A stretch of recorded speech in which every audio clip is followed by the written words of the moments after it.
Hi, I'm Larry Reed, and you're listening to the Libertarian Christian Podcast.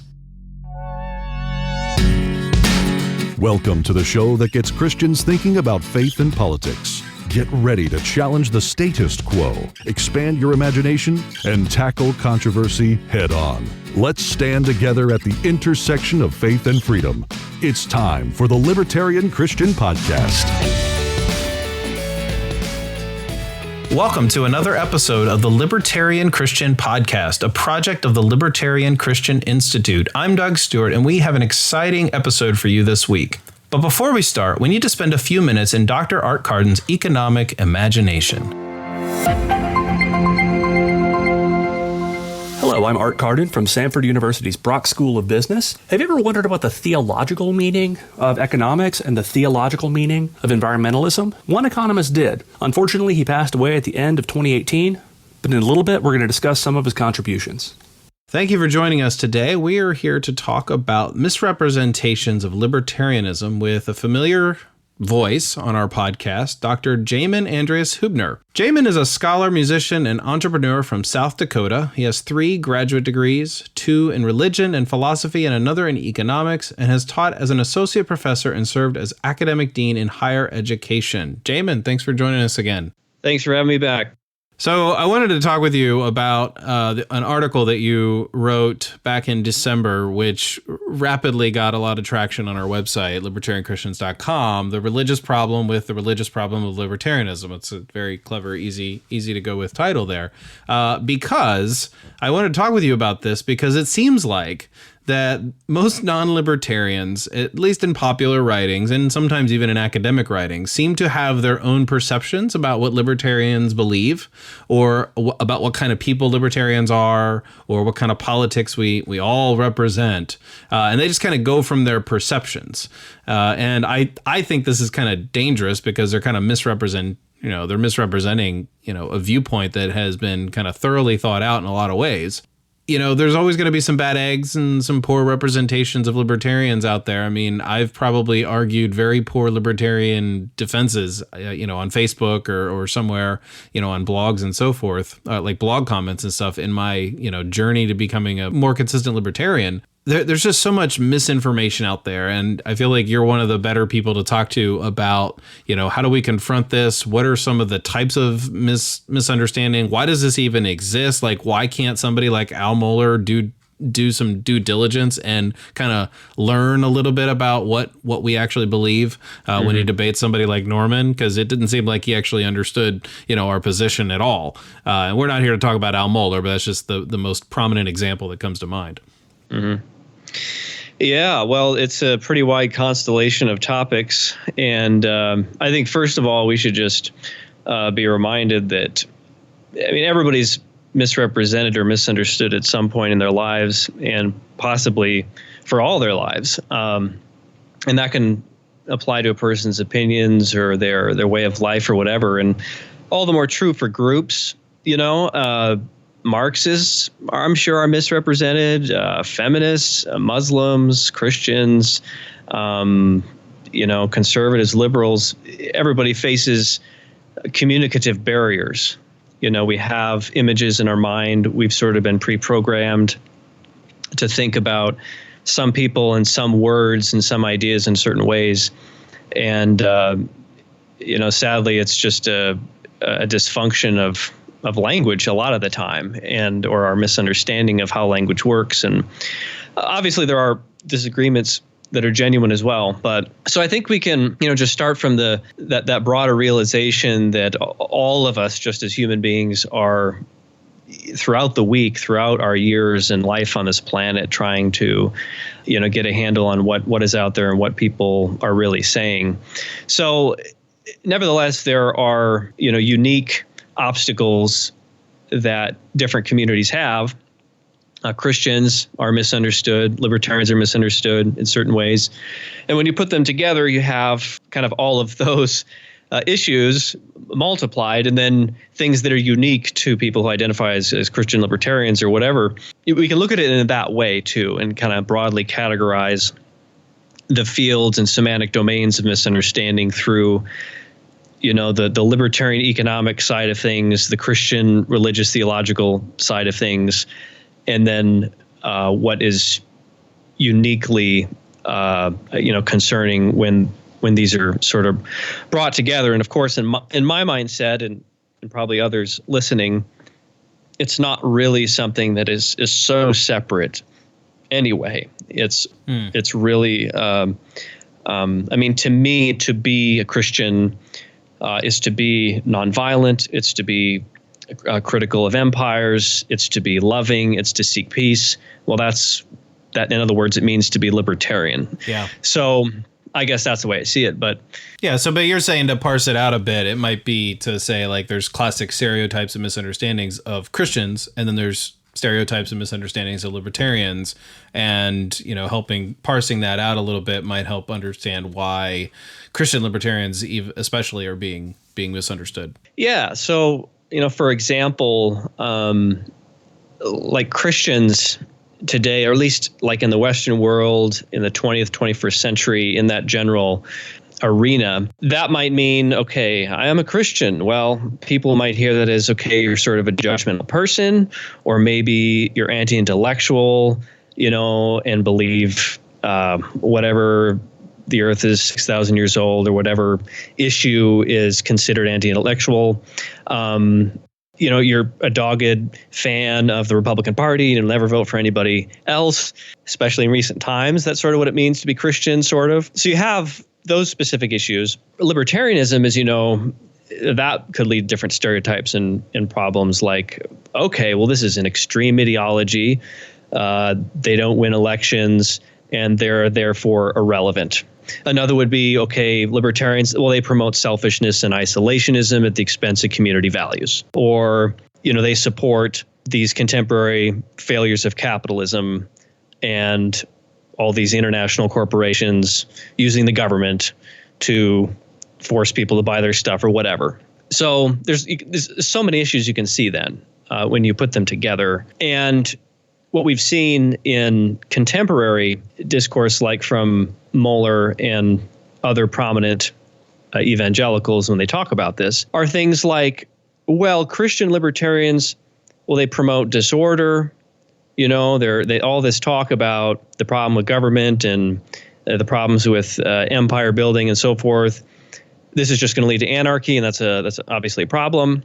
They might even inadvertently promote atheism. That's a regular charge that we sort of hear. But, well, that's kind of unique to Mohler, unfortunately. You don't hear that very much except from a couple. That's a strange argument to me, because like inadvertently promote atheism could be almost anybody. I mean, Christians themselves advocating for a certain type of Christianity could be doing such a thing. It's just kind of ironic to me. Yeah, well, and it betrays sort of that particular religious wing's problem with acknowledging truth in places that aren't Christian. You know what I mean? Like, supposedly we all believe God's truth is, all truth is God's truth. Right. And so it shouldn't be a big deal, to read whether a Rand or Rothbard or whatever and say, oh, they have good ideas. But then that's just ironically used against Christian libertarians. So, another thing is supposedly Christian libertarians compromise biblical ideas on morality. How can you possibly defend, women's rights to be prostitutes, or for people to smoke marijuana, or whatever issues are considered morally problematic? Simply protecting people's rights to do things is viewed as supporting the things that people do with their freedom. You'd think that people would kind of be smarter than that. Like, do they really think that we're proposing that? Like, I don't know. It just seems that I want to give people the benefit of the doubt. Maybe I'm doing it too much, but I just assume most people realize that legality and morality aren't always the same thing. Mm-hmm. Because people's attitudes over time change, and people, I mean, I grew up in a household where there was no alcohol. Alcohol was looked at as not good, like you avoid it. It was a Christian household. And, now I'm an adult. Obviously, my parents are much older. My dad and I'll share a beer over pizza now.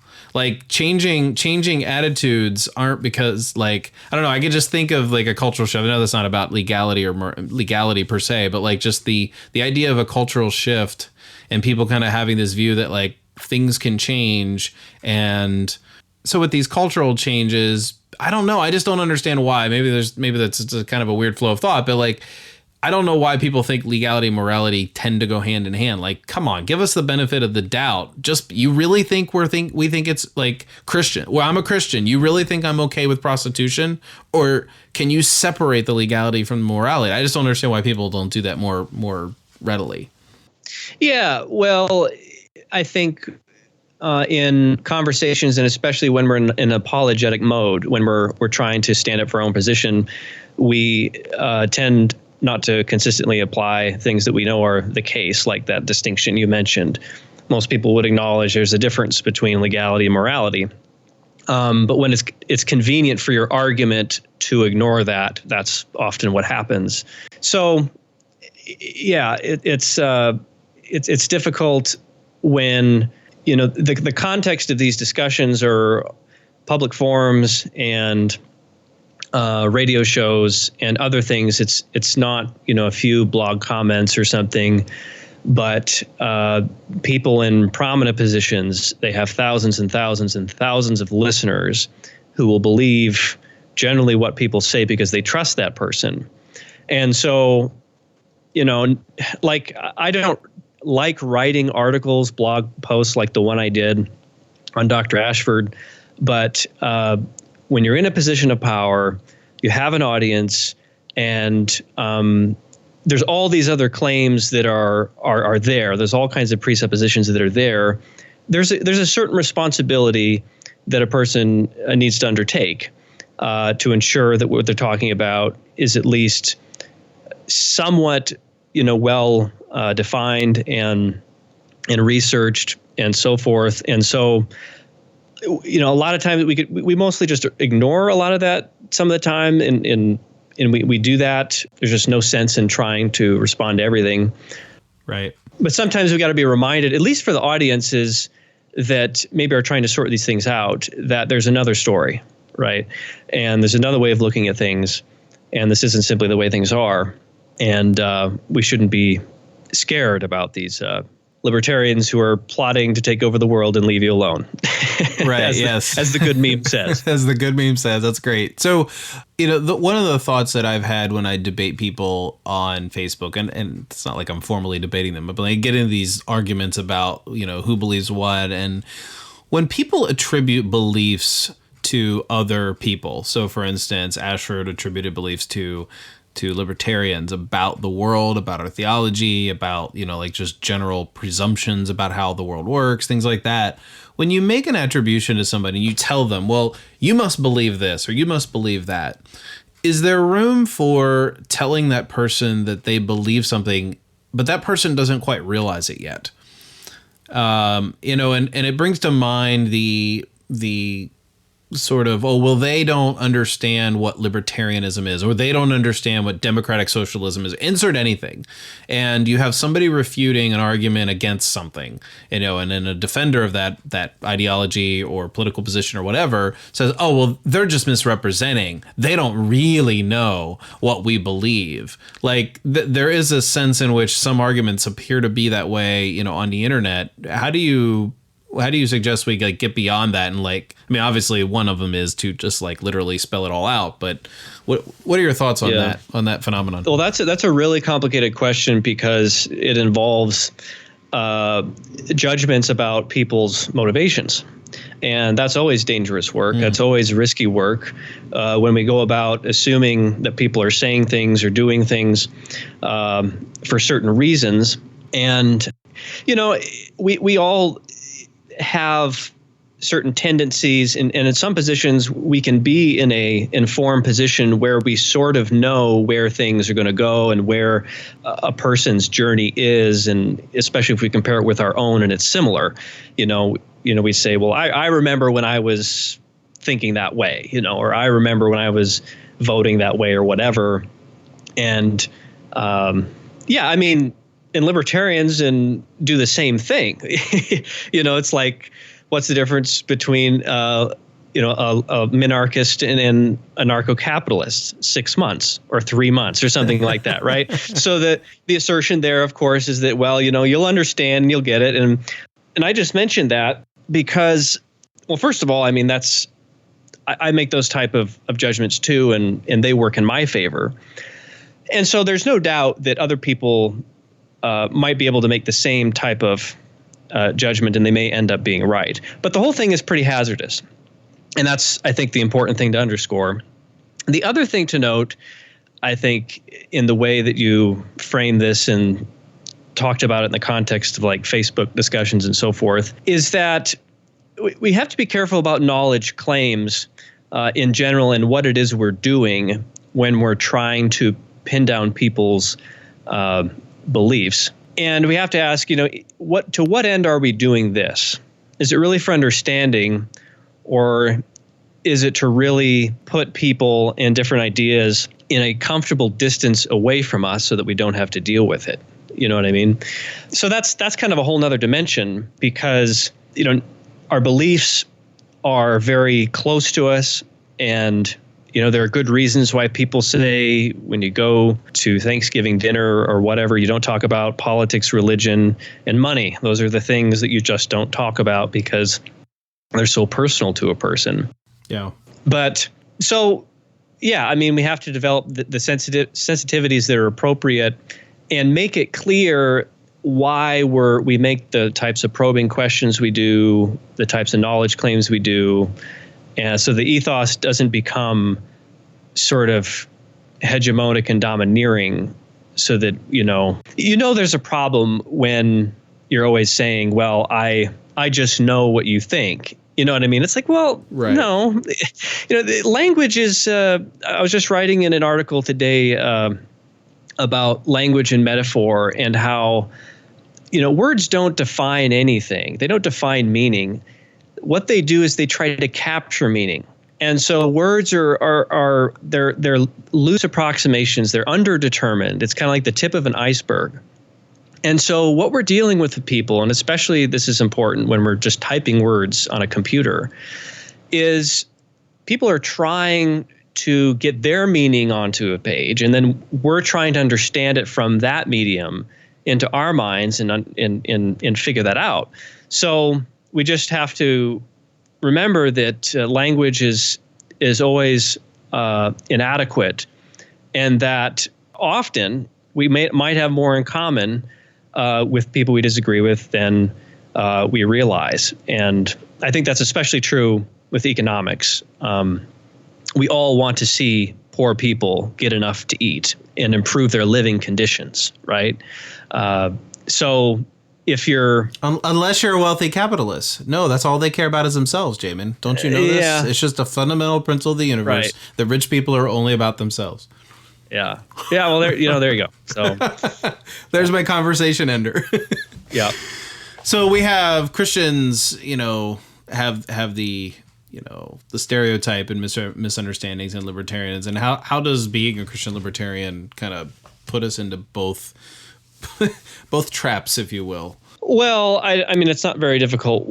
How? I mean, it's just these two different domains and conceptual maps are just overlaid with one another.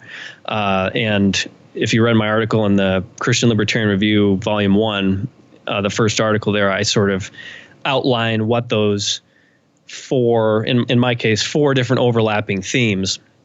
And I can't remember exactly what they are right now, but yeah, it's not too complicated. And, that's a good point of discussion too, I think, is that these are not just things that we kind of attach to each other, append to one another in a conglomeration, as if our understanding of things is just a hodgepodge, collection of random ideas. Like I had said earlier, I'm a libertarian because I'm a Christian. I don't see any other expression of political thought that would make sense of Matthew, Mark, Luke, and John in the New Testament story and the New Covenant, etc. So one sort of flows from the other. Now, that doesn't mean we're all going to come to the same conclusions, and there's a lot of different ways of expressing that too. But yeah, as far as what the unique criticisms are, I'm not sure that's really necessary to elaborate on as much as how libertarians that are Christian are viewed as threatening today to Christians. Okay, so that's a little bit different discussion and that's important to have because I think that's the primary reason why we have all these mischaracterizations of libertarian Christians is because it's viewed as sort of a fringe sect that's uprooting, tried and true models of political ideology.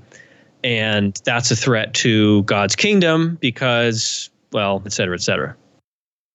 Hi, it's me again, Art Carden from Stanford University's Brock School of Business. Earlier, I asked about the theological meaning of economics. This was a topic that was explored by Robert Nelson, who unfortunately passed away in December. But Dr. Nelson wrote several books on the theological meaning of economics or the theological interpretations of economics, and in particular in a 2010 book published by Penn State University Press and the Independent Institute called The New Holy Wars, Economic Religion versus Environmental Religion in Contemporary America. Dr. Nelson took a theological lens to questions related to economic growth and development and questions related to environmental issues, questions related to things like recycling, environmental stewardship, and so on. He argued that one of the better ways to see these issues is not in terms of the methods of social science per se, but in terms of competing theologies or competing studies of and standards for ordering principles for the universe. Dr. Nelson was a great scholar and a great person, and he made a lasting contribution to our understanding of the intersection between economics and theology. He'll be missed.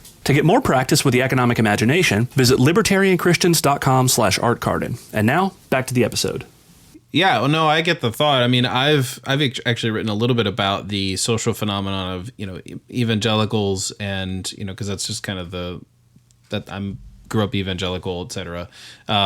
And, evangelicals are growing, millennials that kind of grew up in the church, they're finding themselves disenfranchised from both the left and the right. Libertarianism is a popular or at least attractive option for political thought for Christians who, for all intents and purposes, grew up kind of in a bubble of conservative, everything has to go into this framework kind of way of looking at things. I'm not throwing anybody under the bus or anything like that. Just libertarianism is attractive as an option, and so somehow poses a threat to the prevailing winds of evangelical thought, at least according to the people who would like to be those gatekeepers.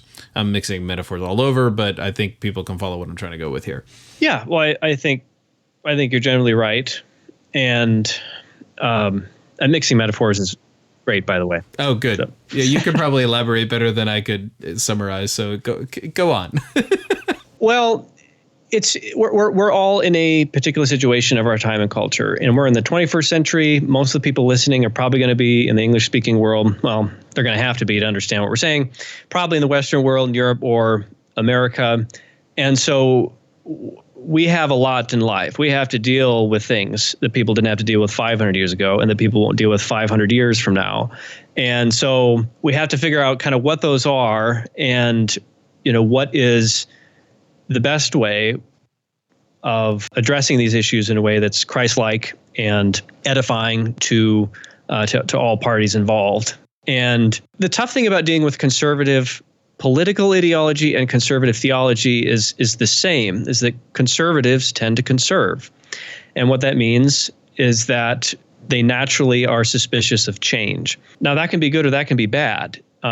Change can be good or change can be bad. But what is definitely clear is that change always happens. This world never stops changing, and everything changes. Our language, our understanding of the world, our economic situation, our family life, the Earth's orbit is never the same, that it was last year. Everything is constantly on the move.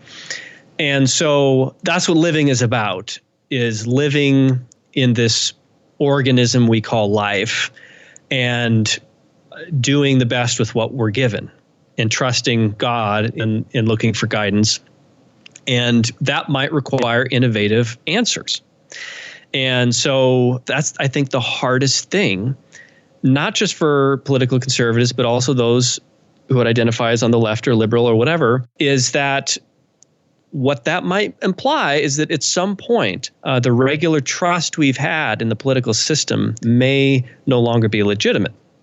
And maybe there are going to be alternative models of governance, possibly entirely, that are on the horizon. And of course, there's evidence that that is already the case. So, we ought to at least be open to that possibility, And so libertarians, I mean, we don't have to restrict ourselves to certain terminology. Libertarianism, it's like there are a lot of people who, as you said, are discontent with contemporary political discourse and don't identify with the traditional parties or frameworks.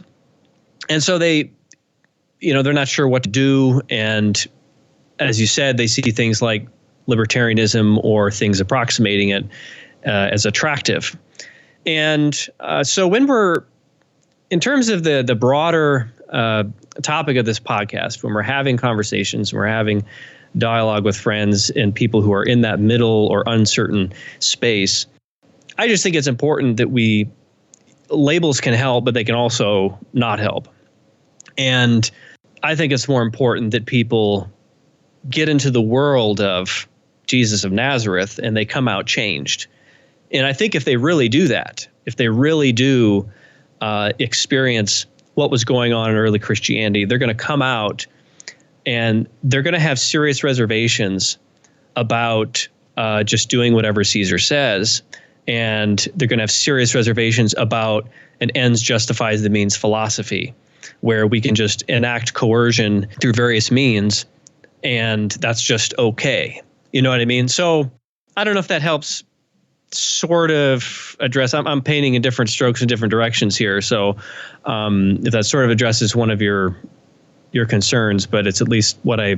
Well, your thoughts were a whole lot more coherent than mine. Mine was a lot more random. So that's fine. Maybe. I'm sure when I listen to this, I won't understand what I said. Oh man, that's like a lot of...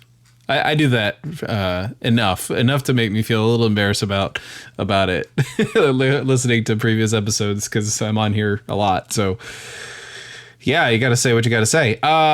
Do you want to talk a little bit about the article?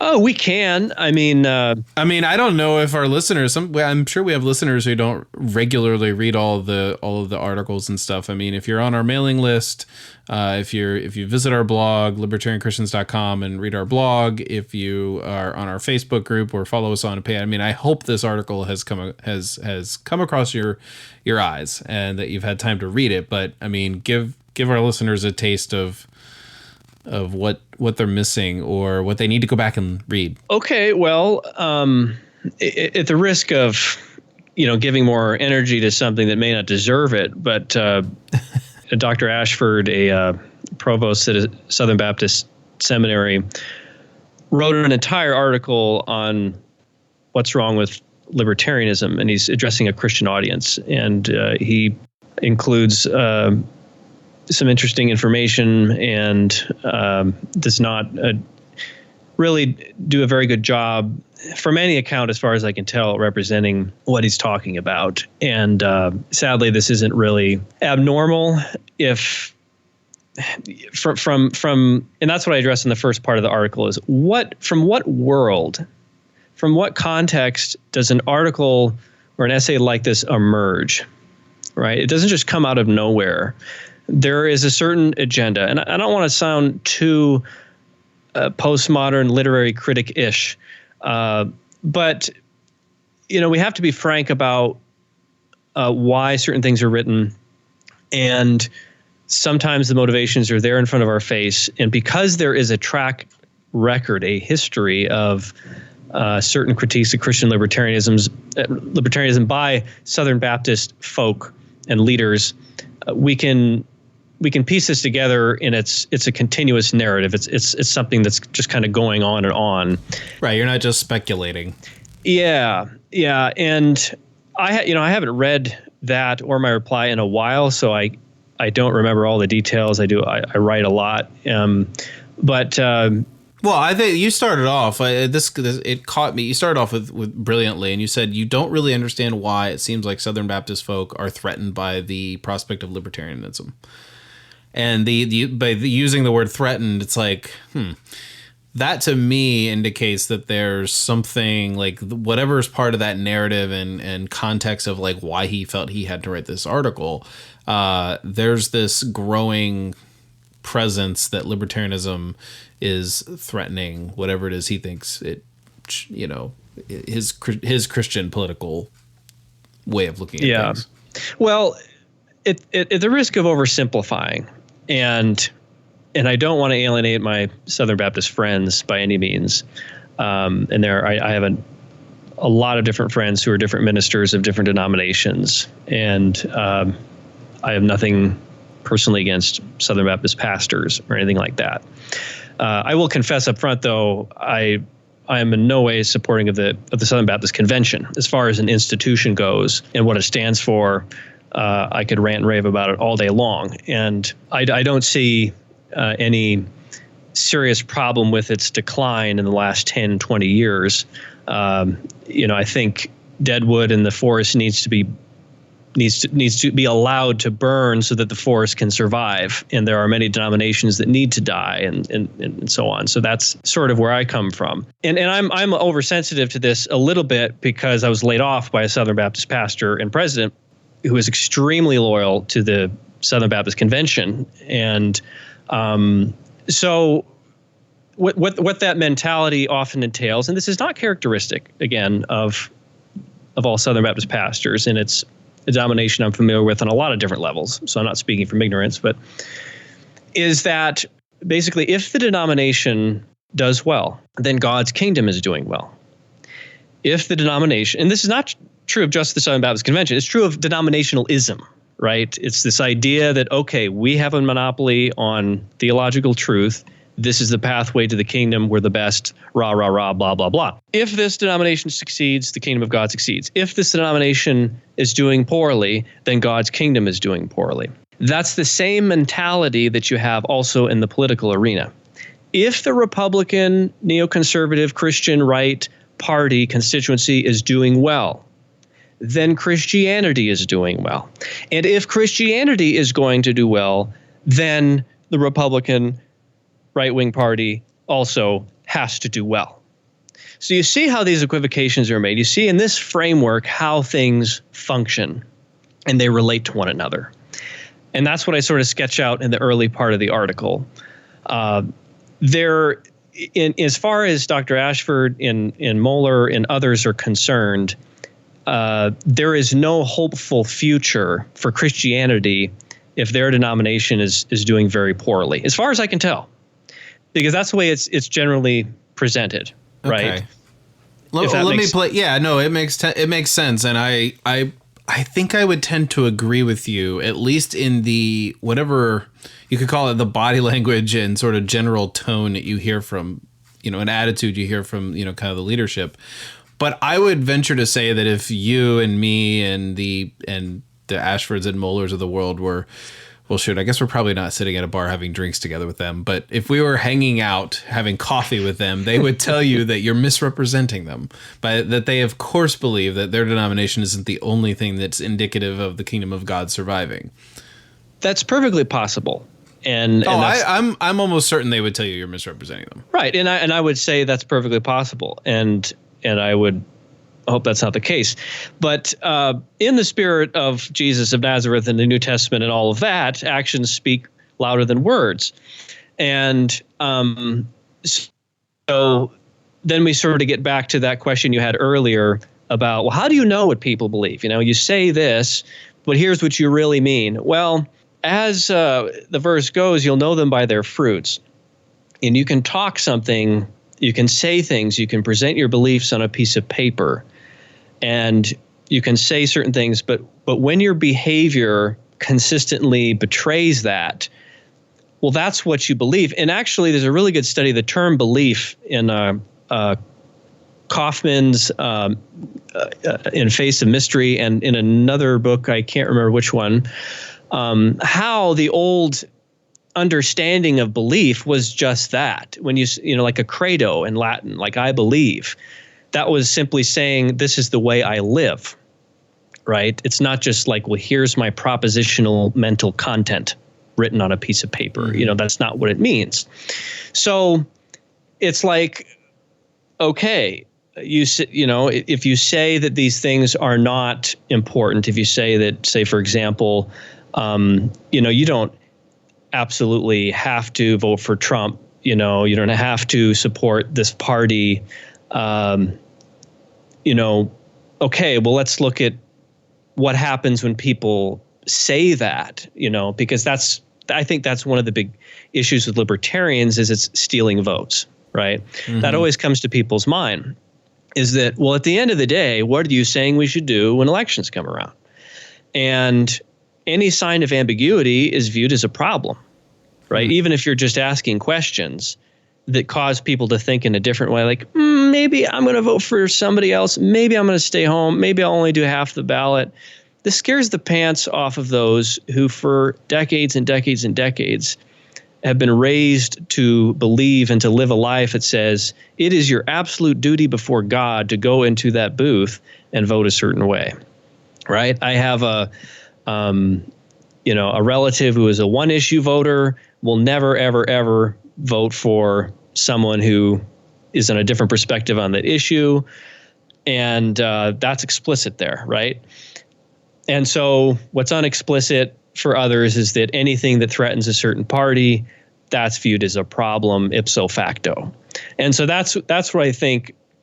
That's why I start out the article by saying, why does this particular constituency in the Southern Baptists feel so threatened by libertarians that they have to go out of their way to write really poor articles misrepresenting them, and that doesn't carry the conversation forward?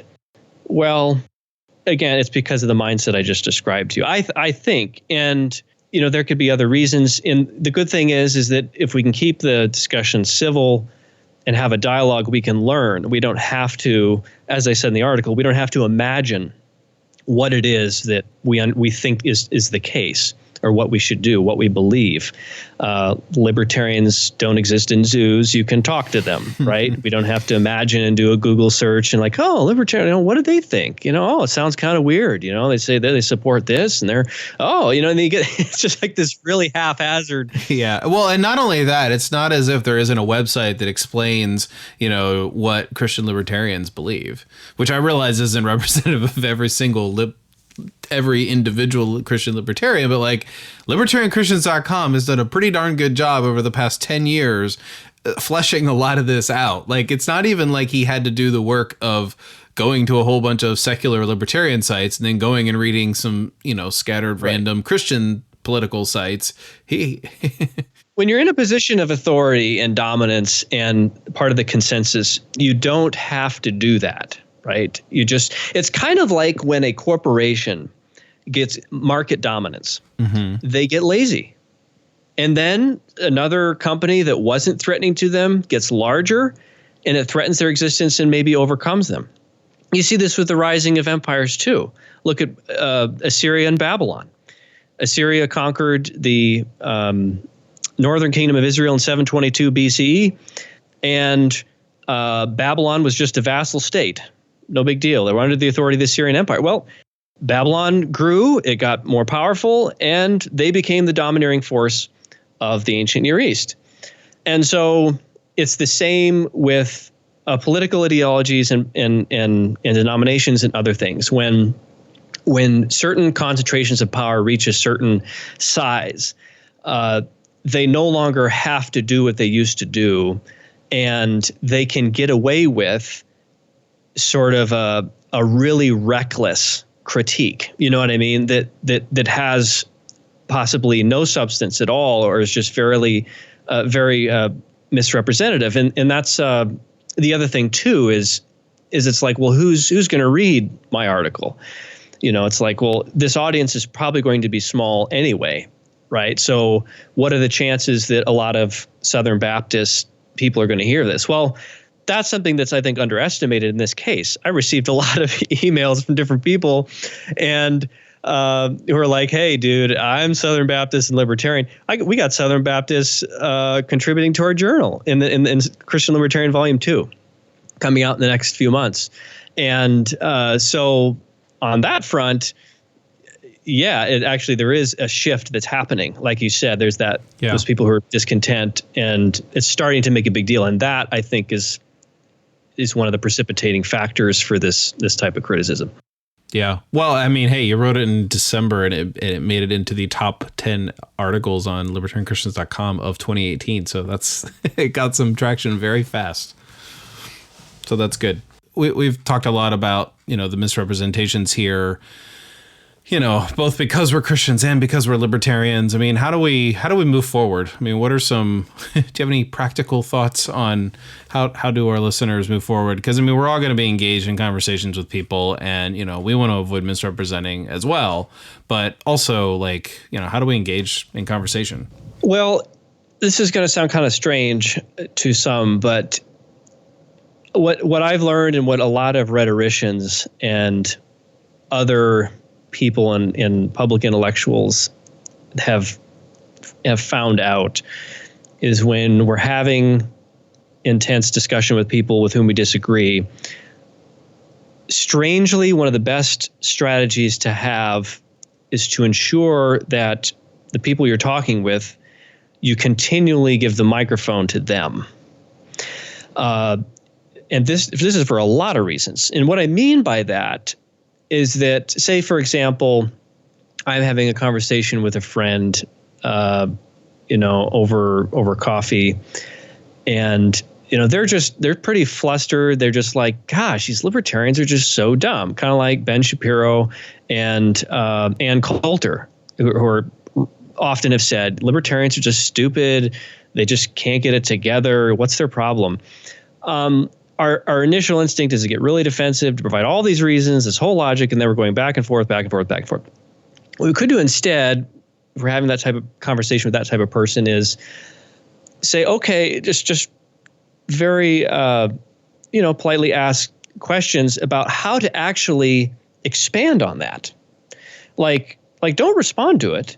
Elaborate, give more room to that type of misrepresentation. Make it so huge and let it grow and balloon so that it's so obvious that, well, then they begin to realize, wow, what I just said is that basically anyone who believes this stuff are morons.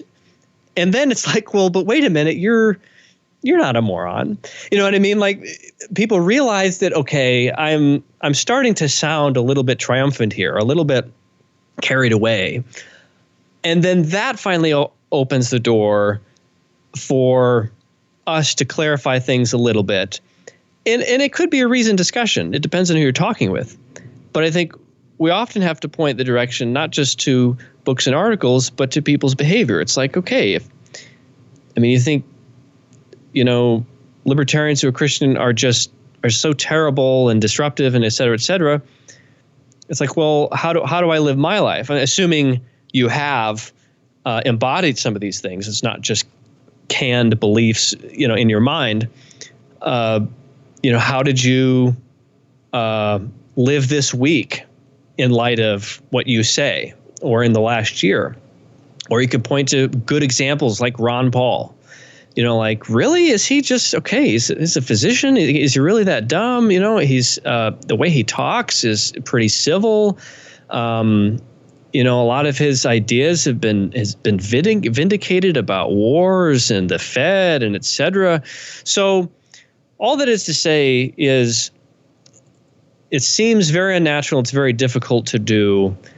But in conversations where I know someone has a real beef with me, the best thing you can do is to hand them a knife, to cut the beef, as it were, and not sort of retreat and get defensive and whatever, because that ensures that they know that you're listening and that you care about what they believe. And you got to have that kind of trust in the first place.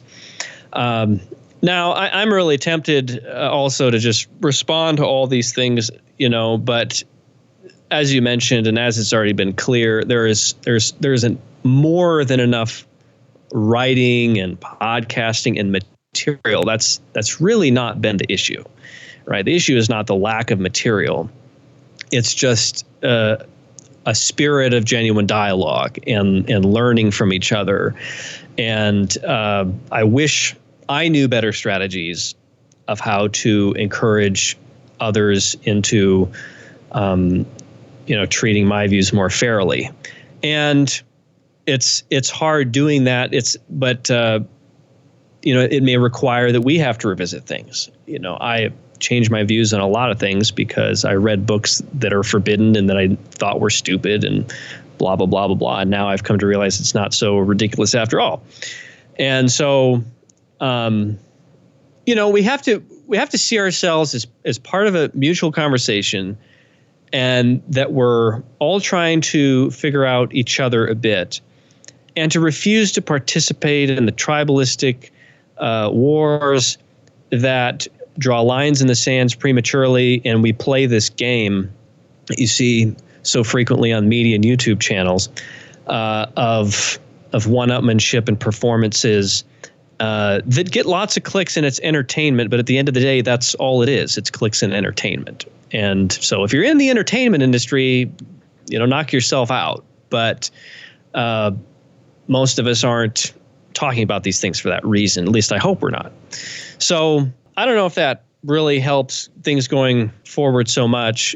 If we expect others to understand our views and to do the best they can not to misrepresent us, we have to show that we're doing the same. There's just no way around that. And that requires humility and an active effort, of showing that, okay, we're willing to discuss and to read books, and do what's necessary, for a level playing field.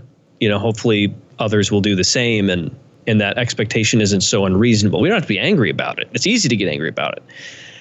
Like when I was writing that article, it's like, I want to get pretty angry about this. Like, how could, it's like you want to define libertarianism according to the conservative encyclopedia. It's like, okay, this is ridiculous. Why would anybody do that? It brings discredit upon yourself and shows what you're doing. I've been in positions like that too, and I know what it's like. And I'm not going to drag that on and let my blood pressure rise, to the best I can. So, but yeah, a lot of it's about behavior and setting example. And, libertarianism has never, as far as I'm concerned, lacked argument. It's never lacked argument. What it has lacked is effective social strategy, right? And there were some good podcasts on the Tom Woods Show about this too. I can't remember who the guest was, but they were really, really good. And so anyway, I'm not the first or the last to talk about this. Yeah. Well, as always, Jamin, we appreciate your thoughts and analysis on how things are going on in the libertarian world and how to think better as libertarians. Thanks for being with us. Yeah, thanks again, Doug. Thank you for listening to another episode of the Libertarian Christian Podcast. If you liked today's episode, we encourage you to rate us on Apple Podcasts to help expand our audience. If you want to reach out to us, email us at podcast@libertarianchristians.com. You can also reach us at LCI Official on Twitter. And of course, we are on Facebook and have an active group you are welcome to join. Thanks for listening, and we'll see you next time. The Libertarian Christian Podcast is a project of the Libertarian Christian Institute, a registered 501c3 nonprofit. The audio engineers were Doug Stewart and Jason Rink, and voiceovers were by Matthew Bellis and Caitlin Horn. If you'd like to find out more about the LCI, please visit us on the web at www.libertarianchristians.com.